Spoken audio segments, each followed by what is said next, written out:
देखो आज अपन क्या पढ़ रहे हैं, टेंसेस पढ़ रहे हैं। और टेंसेस के अंदर ना सबसे पहली चीज अपने को समझनी है, ट्रेडिशनली टेंस क्या करते हैं, प्रेजेंट टेंस है, पास्ट टेंस है, फ्यूचर टेंस है। बट अपनी जो अप्रोच है थोड़ी सी अलग है। हम जो सारा टेंसेस चैप्टर करेंगे ना, हम इस सोच से करेंगे कि हम फील क्या करते हैं। तो सारा कुछ क्या है, जो टेंसेस की अप्रोच रखेंगे ना अपन,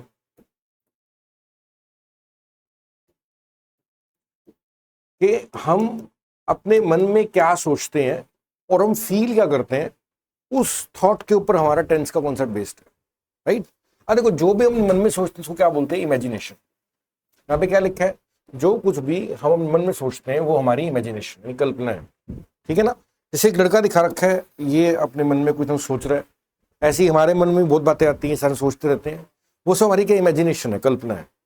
अब हमने क्या कर रखा है, टेंसेस को समझने के लिए हमने क्या कर दिया, अपनी इमेजिनेशन को ना दो पार्ट्स में डिवाइड कर दिया। क्या लिखे, हम इसे दो तरह से समझ सकते हैं। अगर जो हम सोच रहे हैं या महसूस कर रहे हैं उसमें अगर क्रिया दिखे यानी कि एक्शन हो, तो उसको हम क्या बोलते हैं, वर्बल बोलते हैं। एंड जो हम सोच रहे हैं उसमें अगर कोई क्रिया नहीं है तो उसको हम क्या बोलते हैं, नॉन वर्बल बोलते हैं। यानी कि हम ये कह रहे हैं कि जो हमारी इमेजिनेशन है, हमारी कल्पना है, वो दो तरह से कैटेगराइज कर दी, verbal and non verbal. Verb word का मतलब होता है काम। कोई भी हम काम कर रहे हैं, कोई भी एक्शन ले रहे हैं, वो हमारा वर्ब है। और अगर हमारे मन में जो हम सोच रहे हैं उसमें कोई काम दिखे, कोई एक्शन दिखे, तो वर्बल बन गया। क्लियर। और अगर अपन किसी के बारे में सोच रहे हैं तो वो क्या, नॉन वर्बल। वर्बल क्या है, जिसमें वर्ब दिखे। नॉन वर्बल क्या है, जिसमें वर्ब ना दिखे। अब यहां पे अपने को एक और चीज समझनी पड़ेगी कि सब्जेक्ट क्या होता है। एक और चीज अपने को थोड़ा समझना है, सब्जेक्ट को हिंदी में क्या बोलते हैं, कर्ता। कर्ता सब्जेक्ट का मतलब है जिसकी हम बात कर रहे हैं। जैसे मान लो मैं एक पेड़ की बात करता हूं, मैं एक पेड़ की बात करता हूं, तो पेड़ क्या बन गया, सब्जेक्ट बन गया। जिसकी मैं बात कर रहा हूं, जिसकी तरफ मेरा ध्यान जा रहा है, जिसके बारे में सोच रहा हूं, वो सब क्या सब्जेक्ट है। राइट। मान लो मैं एक लड़के की बात करता हूं, इसका नाम राहुल है, मैं राहुल क्रिकेट खेल रहा है, तो मेरा सब्जेक्ट क्या बन गया, इस टाइम राहुल बन गया। ठीक है ना। मैं बोलता हूं गाड़ी बहुत महंगी है, तो यहां पर मेरा सब्जेक्ट क्या बन गया, गाड़ी। मैं बोलता हूं पक्षी क्या कर रहे हैं, आसमान में उड़ रहे हैं, पक्षी क्या बन गए, सब्जेक्ट बन गए। मैं बोलता हूं कि सूरज क्या कर रहा है, रोशनी दे रहा है, तो सूरज क्या बन गया, मेरा सब्जेक्ट बन गया। सब्जेक्ट का मतलब है जिसकी हम बात कर रहे हैं, जहां पर हमारा ध्यान जा रहा है, वो हमारा सब्जेक्ट होता है। क्लियर। अब देखो, जो हमारा सब्जेक्ट है अगर वो एक्शन वो लग रहा है, कुछ कोई काम कर रहा है, तो क्या बोलेंगे, वर्बल। और अगर कोई काम नहीं कर रहा तो क्या बोलेंगे, नॉन वर्बल। जैसे एग्जांपल देखते हैं,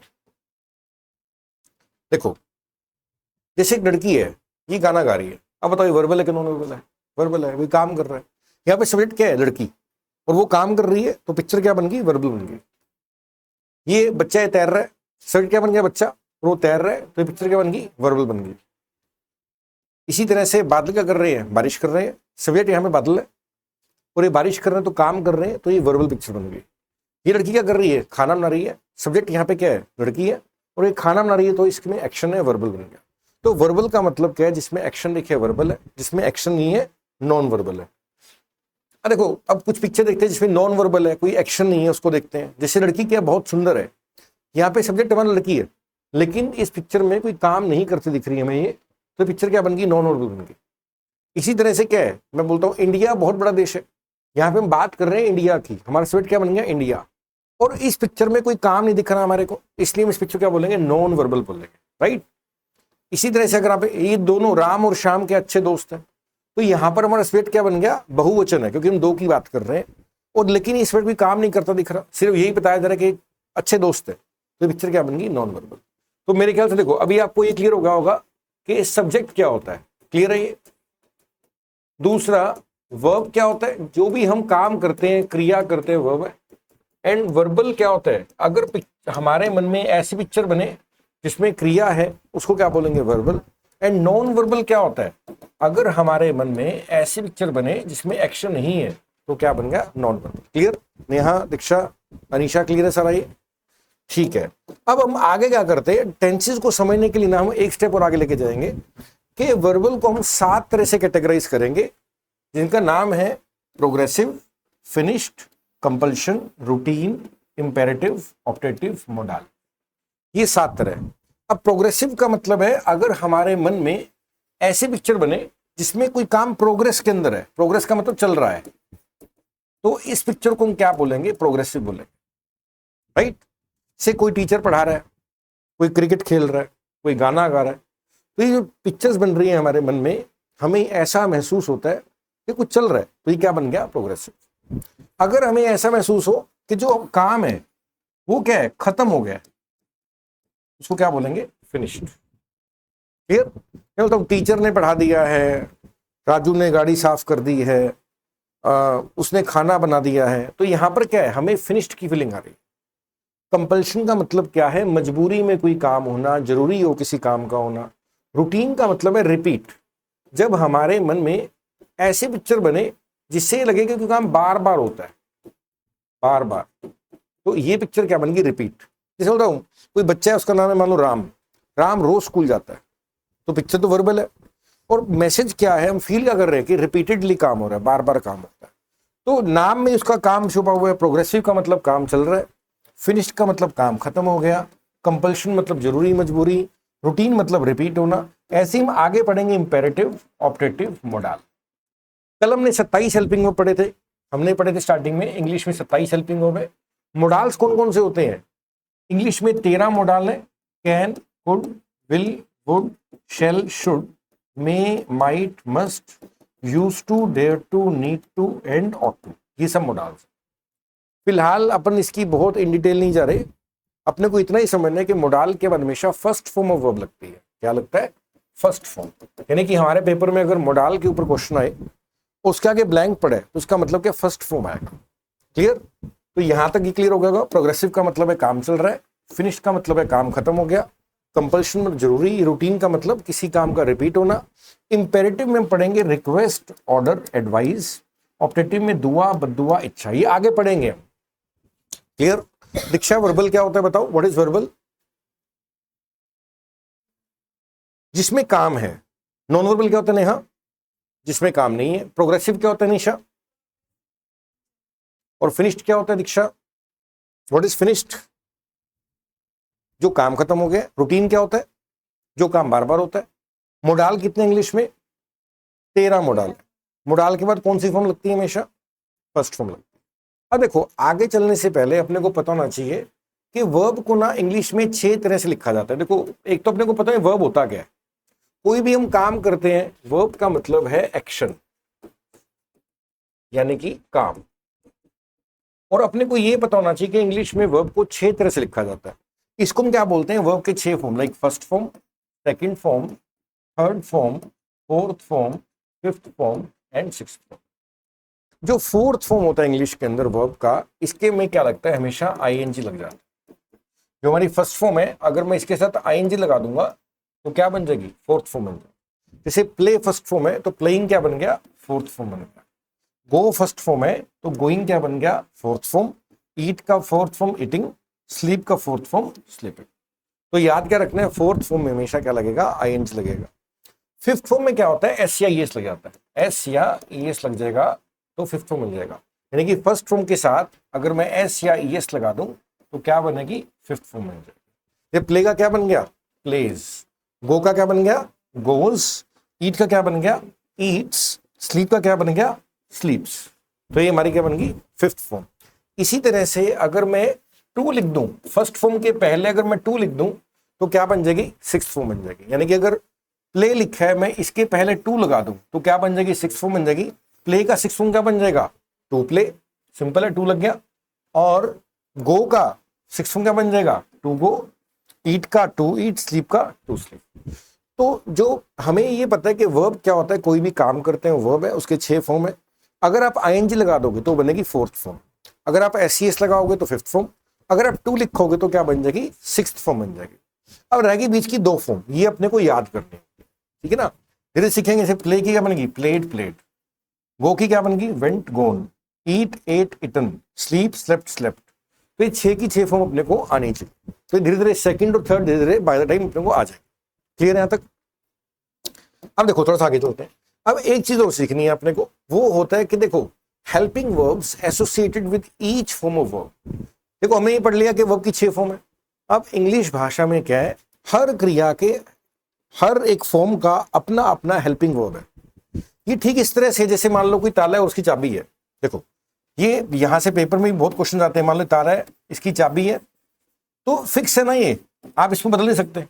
इसी तरह से इंग्लिश में जो वर्ब है उसकी क्या है, हेल्पिंग वर्ब है, राइट। और वर्ब कितनी है, 6।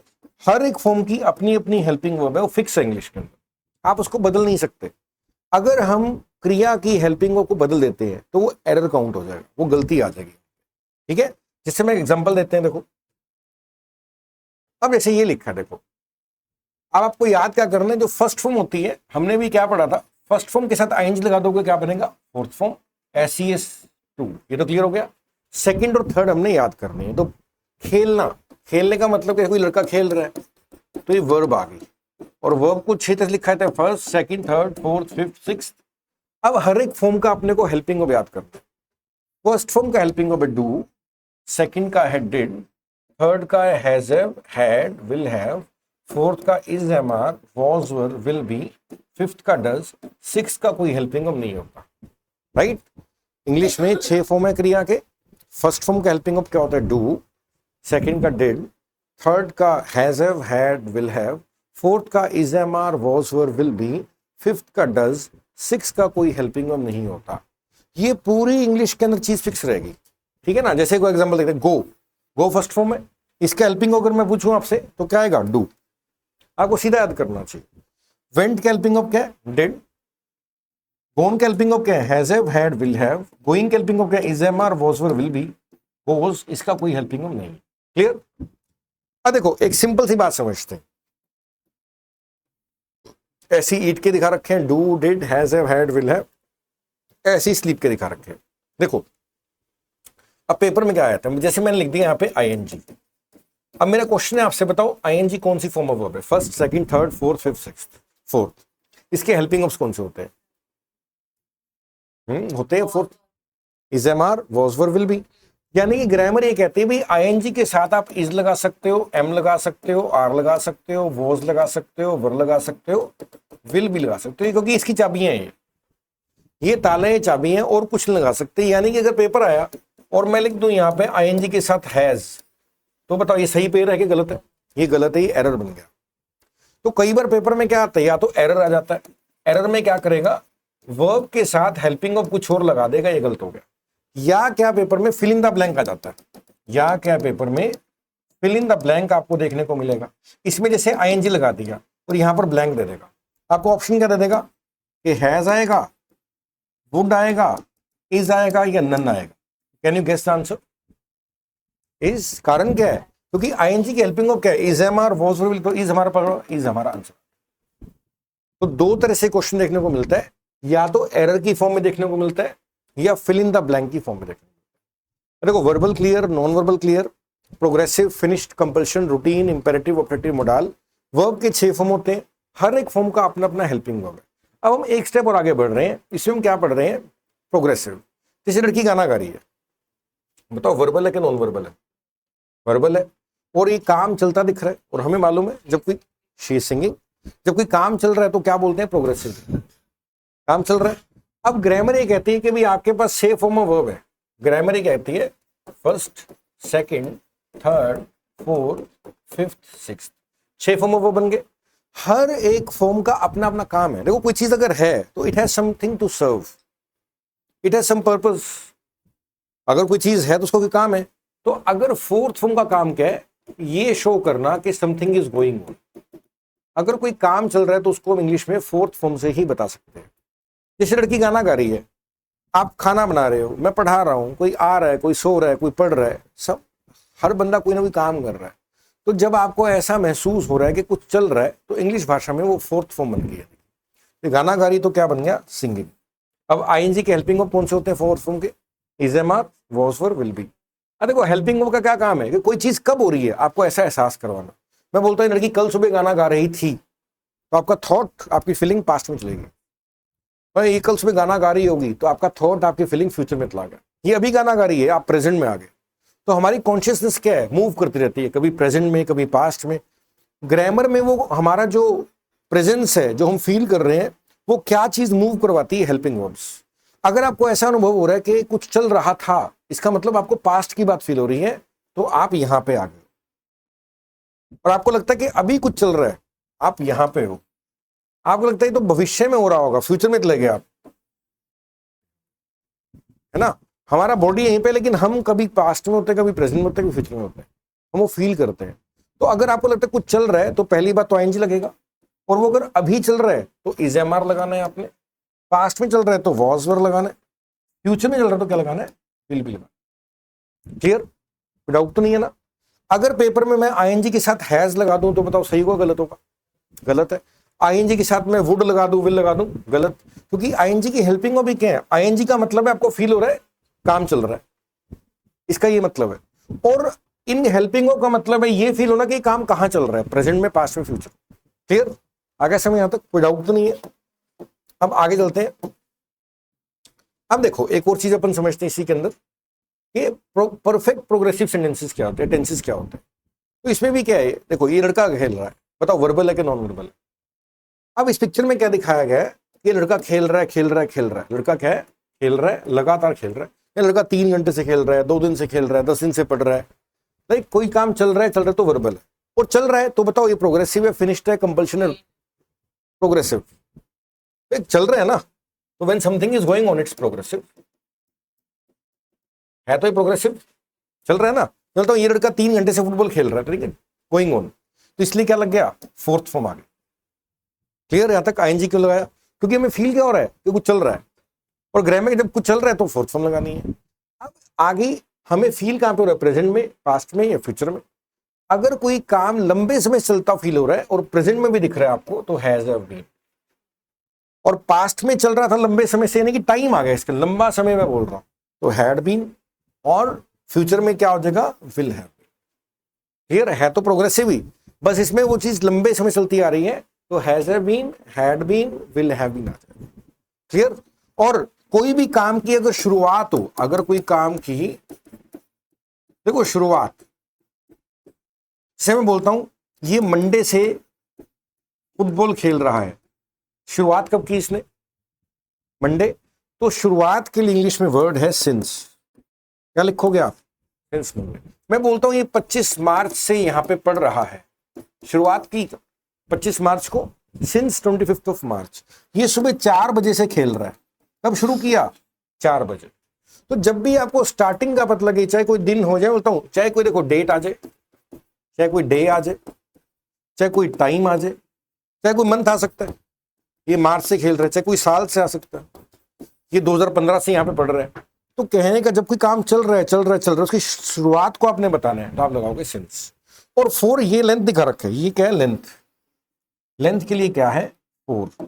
अब लेंथ का क्या मतलब है? देखो कोई अगर चीज चल रही है तो उस चीज में हमने कितना समय इन्वेस्ट किया, आपने कितना समय लगा दिया एक काम ने। आप कहते हो जी मैंने 1 घंटा लगा दिया इसको सीखने में, आपने कितना टाइम लगा दिया? 1 घंटा, 4 1 हाफ। आपने 10 साल लगा दिए एक काम को करने के लिए, 4 10 ईयर्स, ठीक है ना। आप 15 मिनट से टीवी देख रहे हो, कितना समय लगा दिया? 4 15 मिनट्स। तो जितना समय आपने लगा दिया वो इंग्लिश में क्या है? 4। और शुरुआत कब हुई किसी काम की, वो क्या है? सिंस। यहाँ पे क्या लिखा है? सिंस क्या है? स्टार्टिंग टाइम के लिए लिखा जाता है। जैसे कोई डे आ जाए, डेट आ जाए, मंथ आ जाए, ईयर आ जाए, इन सब के लिए क्या है? सिंस है। और लेंथ के लिए क्या है? 4 है, right. Like length of time के लिए क्या है? 2 मंथ, 3 घंटे, 7 साल, ऐसा कैसा भी लेंथ आ जाए तो हमेशा क्या रहेगा? 4 आ जाएगा। तो यहां तक हमने क्या पढ़ लिया? प्रोग्रेसिव। हमने अभी तक ये पढ़ लिया कि प्रोग्रेसिव का मतलब क्या है? काम चल रहा है, इसमें आईएनजी लगेगा। अगर अभी है तो इज, एम, आर, पास्ट है तो वॉज, वर, फ्यूचर है तो विल बी। और अगर काम चल रहा है लंबे समय से तो has been, have been past के लिए, हैड बीन फ्यूचर के लिए, विल हैव बीन स्टार्टिंग के लिए, सिंस लेंथ के लिए। यहां तक क्लियर सारे पॉइंट्स? अब देखो यहां तक क्या क्या क्वेश्चंस बनते हैं। आपको क्वेश्चन सिंस के ऊपर बनता है। अब बताओ सिंस किस लिए होता है? बताओ। स्टार्टिंग के लिए, चाहे डे हो, चाहे डेट हो, चाहे मंथ हो, चाहे ईयर हो, चाहे कोई फिक्स टाइम ने दिया, भी 4 बजे 5 बजे, तो ट्रेन सुबह 10 बजे से चल रही है, अब बताओ सिंस आएगा 4 आएगा, और ट्रेन 3 घंटे से चल रही है 4। दूसरा क्वेश्चन पेपर बनता है 4 के ऊपर, यानी कि लेंथ के लिए। तीसरा क्वेश्चन पेपर में क्या बनता है, वर्ब एंड हेल्पिंग वर्ब की पेयरिंग, जैसे आईएनजी की पेयरिंग किस किसके, इज एम आर, वॉज और विल बी, और अगर टाइम जुड़ जाएगा तो has been, have been, had been, will have. Paper में क्या कई बार क्वेश्चन आ जाता है कि आईएनजी लिख दिया, बताओ काम चल रहा है कि नहीं चल रहा। आईएनजी का मतलब क्या, आपको फील हो रहा है काम चल रहा है, इसमें टाइम जोड़ दिया 3 घंटे 4 घंटे, तो बताओ helping verb is am are आएगी या हैज हैव बीन आएगी, हैज हैव बीन आएगी। जब टाइम आ जाएगा तो क्या बड़ी हेल्पिंग वर्ब लग जाती है। ये भी पेपर में, अब पेपर में क्वेश्चन रहेगा I dash teaching for 10 years, मैं 10 सालों से पढ़ा रहा हूं, आपको दे देगा आई एम टीचिंग या आई हैव बीन टीचिंग, बताओ what is your answer, have been. Clear, ये भी पेपर क्वेश्चन पेपर में देखने को मिलता है। अगला अपन पॉइंट क्या कवर कर रहे हैं, फिनिश्ड। अब देखो अगर कोई काम खत्म हो जाए तो उसको क्या बोलते हैं, फिनिश्ड बोलते हैं। इसमें याद रखने सेकंड और थर्ड फॉर्म लिखी जाती है, कभी भी कोई काम खत्म होगा तो ये सेकंड फॉर्म लगेगी या थर्ड फॉर्म लगेगी, ये ध्यान रखना है हमारे को। अब देखो सेकंड कब लगानी है और थर्ड कब लगानी है। जैसे यहाँ पे देखो मैंने खाना बना दिया है, अब बताओ ये काम चल रहा है कि खत्म है, खत्म हो गया ना, तो फिनिश्ड बोलोगे।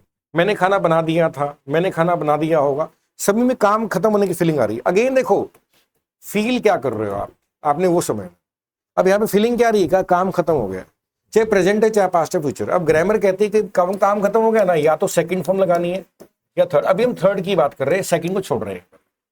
तो जब भी काम खत्म होना तो हम थर्ड फॉर्म लगाएंगे, cooked cooked cooked, third form आ गई। अब थर्ड फॉर्म के हेल्पिंग ऑफ क्या है, has have, had, will have. Third form के हेल्पिंग ऑफ क्या होते हैं, अगर काम आपको लगता है कि अभी अभी खत्म हुआ है, यानी कि लास्ट में आपको है लिखा मिल गया, यानी कि प्रेजेंट में अभी भी खत्म हुआ है, तो आप क्या लगाओगे, हैज हैव। पहले खत्म हो गया तो क्या लगाओगे, हैड। फ्यूचर में खत्म होगा क्या लगाओगे, विल हैव। ये इसकी पेयरिंग बन जाएगी।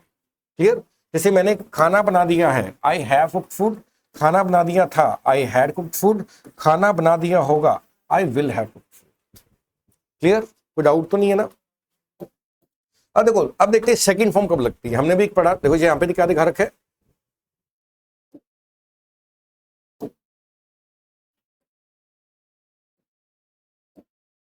देखो यहाँ पे क्या दिखा रखा है, एक क्लासरूम है, ये स्टूडेंट्स बैठे हुए हैं और टीचर बच्चों को पढ़ा के आ गए, खत्म हो गया। अब बताओ ये प्रोग्रेसिव है क्या फिनिश्ड है, फिनिश्ड हो गया ना। जब कोई भी काम खत्म हो जाए तो लगेगी क्या, थर्ड फॉर्म। तो पढ़ाने को इंग्लिश में कहो टीच, टॉट, टॉट, तो थर्ड फॉर्म क्या आ गई, टॉट। अगर ये काम अभी अभी खत्म हुआ है, अगर आपको है लिखा मिल रहा है तो आप क्या लगाओगे, अगर था लिखा मिल रहा है तो हैड, और होगा काम टीचर पढ़ा चुका होगा तो विल हैव। क्लियर, कोई डाउट। अब देखो अगर कोई काम खत्म और मात्रा बैंड हो, देखो अब मात्रा क्या होती है, मात्रा का मतलब है वॉल साउंड। मात्रा को ही इंग्लिश में क्या बोलते हैं, वॉल, यानी कि आ, ए, ई, उ, ओ। अगर काम खत्म और ये साउंड्स की आवाज है एंड में, तो यानी कि सेकंड फॉर्म का भी इस्तेमाल करोगे। जैसे खाना बनाया, अब यहाँ पे है भी नहीं है, था भी नहीं है, गा भी नहीं है, प्रेजेंट पास्ट फ्यूचर दिखेगा तो थर्ड फॉर्म लगेगी। मात्रा की साउंड आए तो क्या लगेगी, सेकंड फॉर्म लगेगी। सेकंड फॉर्म की सबसे बड़ी क्वालिटी क्या है, सेकंड फॉर्म के पहले कभी भी हेल्पिंग वर्ब नहीं लिखा जाता, ये अपने बात याद रखनी। सेकंड फॉर्म के पहले कभी भी हेल्पिंग वर्ब नहीं लिखा जाता। इस एग्जांपल देखते हैं, मैंने खाना बनाया, आई कुक्ड फूड। अभी कौन सी फॉर्म है बताओ, सेकंड है कि थर्ड फॉर्म है, और यहाँ पे एंडिंग इस पे आ रही है, मात्रा पे आ रही है, तो सेकंड फॉर्म लगेगी। राम ने गाना सुनाया, राम sang a song। मैंने कपड़े नहीं धोए, I did not wash clothes. अब डिड क्यों लगाया, क्योंकि सेकंड फॉर्म की हेल्पिंग वर्ब क्या है, डिड है। हमने पढ़ा था अभी कि 6 फॉर्म ऑफ वर्ब है, हर एक वर्ब की अपनी अपनी हेल्पिंग वर्ब है, सेकंड की हेल्पिंग वर्ब डिड होती है। अगर सेकंड फॉर्म को नेगेटिव करना है आपने, देखो यहाँ पे काम खत्म हो रहा है और मात्रा पे नहीं कर रहे, तो लगेगी तो सेकंड फॉर्म, लेकिन हमें नेगेटिव करना है तो इसलिए क्या लगेगा, डिड लगेगा। डिड नॉट, डिड के बाद क्या है, फर्स्ट फॉर्म बन जाती है। क्लियर सारा, कोई डाउट, दीक्षा क्लियर हो गया सारा ये। अब देखो आगे देखते हैं क्या, रूटीन। रूटीन का मतलब क्या होता है, किसी काम का रिपीट होना। जब कोई काम आपको लगे रिपीट होता है, चाहे वो डेली हो, चाहे वो वीकली हो, चाहे वो मंथली हो, चाहे वो ऑफन हो। ऑफन का मतलब होता है अक्सर, अगर काम अक्सर होता है तो भी ऑफन है। चाहे जनरली लिखा मिल जाए आपको, जनरली का मतलब होता है आमतौर पर। फ्रीक्वेंटली का मतलब क्या होता है, कई बार, बार बार। तो ये शब्दों से पता लगता है कि कोई काम बार बार होता है। जैसे मैं लिखता हूं ट्वाइस अ वीक, इसका क्या मतलब है? क्या मतलब है इसका?